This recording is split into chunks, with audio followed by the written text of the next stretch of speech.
All right, I'm having fun with these ACOG knockoffs that I see on Amazon, and this one was actually sent to me.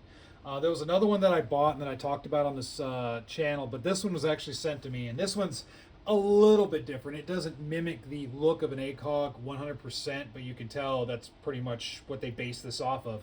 So I think it's kind of cool. This was sent to me. It's a 4x32, and it has the same reticle as an ACOG. I'll try and show it here, maybe. We'll see if I can get the camera. Let me see if I can find see if I can get it to zoom in on that. There you go. There's the reticle. Cool little reticle. 4x32, you can see the styling. It even has an attached kill flash, which I think is kind of cool.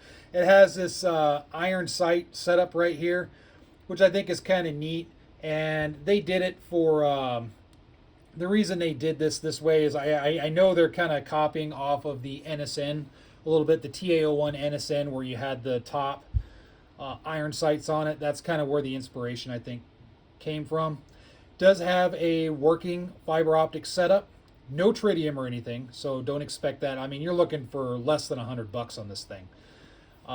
The mounting kit is pretty secure. I haven't had any issues. I tightened it down pretty tight on a couple different rifles. I'm not seeing any bending or anything like that. Usually the mounting hardware can be pretty soft on these cheap setups, but it seems to be working pretty good. Again, you don't want to over tighten anyway. This right here, this focus piece in the back, I actually have a Ranger band over it. You can see that little rubber band, and that's to keep it, because it is a little bit loose. And I noticed with the other kind of ACOG knockoff that I have, that's kind of seems to be a trend. That focusing piece on the back is just kind of loose. So you can take this sight off if you want, it looks like. The front, it looks to be molded in, so you're not going to be able to take the front off. So I just left it on. I'm just like, oh, that's kind of nifty. Elevation and windage right here, and it's decent. It's 1/2 inch MOA adjustments, so nothing really special there. The threading's a little bit wonky on these. You can tell it's just cheap threading. There's no O-ring or anything, so it's a little wonky, but cheaply made. But it seems to work though. The kill flash you can take off if you want. I just leave it on. Good little protector for front there. Overall, I mean, for less than $100, I mean, it's kind of cool.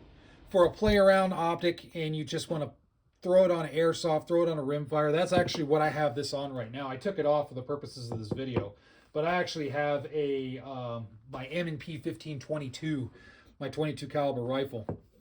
I actually have this on that right now, just to play around with it and whatnot. So it's interesting enough. Would I use this for anything heavy? Oh gosh, no. If I was actually gonna build a fighting rifle, I would just say, you know what, if you can't get a really good solid optic, then just stick with irons. Get good irons and get a flashlight on the gun and just run with that until you can afford something good. But for airsoft, rimfire, sure, why not?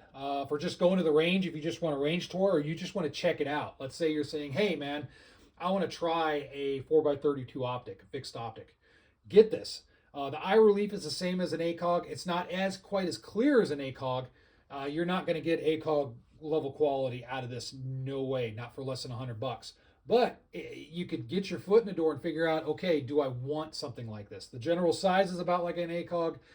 The feel of it, it's very similar, so you could figure out, hey, is this the route I want to go before spending tons of money? I think this is perfect for that. But anyway, overall, I think it's kind of neat. It's a range toy is basically what it is. But I wanted to show you guys, overall, for the money that you're going to spend on it, which is $100 or less, the overall build quality is pretty good. You can get worse optics for that in that price range. You can also get better. So it is what it is. Check it out on Amazon. You'll see it. Just type in ACOG and then set your price on Amazon. Set it to less than like $100 or less, and a bunch of these styles will pop up. So have fun searching that. And as always, feel free to comment below.